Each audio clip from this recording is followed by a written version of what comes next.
जो लोगों को पता चलेगा कि महंगाई होती क्या है। हमारे दौर में मैं ये समझता हूं कि दुनिया में तब पाकिस्तान सबसे सस्ता मुल्क था, क्योंकि महंगाई तो अब तो ये भी कह रहे हैं ना कि जी आलमी महंगाई है, तो हमारे दौर में भी आलमी महंगाई थी, लेकिन हमने IMF का प्रेशर बर्दाश्त किया।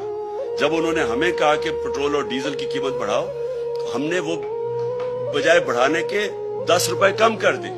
हमने बिजली की कीमत 4 रुपए यूनिट कम कर दी। कैसे की? हमने और जगह से पैसे निकाले, हमने अपनी इकोनॉमी को रीएडजस्ट किया। हमें पता था कि इससे प्रेशर पड़ेगा, लेकिन प्रेशर लिया हमने IMF का। उसकी वजह क्या थी कि हम वो गवर्नमेंट है जिसकी लीडरशिप का जीना मरना पाकिस्तान है। ये वो लोग हैं जिनके अरबों डॉलर बाहर पड़े हुए हैं, इनके लीडर्स बाहर बैठे हुए हैं, इनका स्टेक पाकिस्तान में नहीं है, ये कभी बाहर का प्रेशर नहीं ले सकते।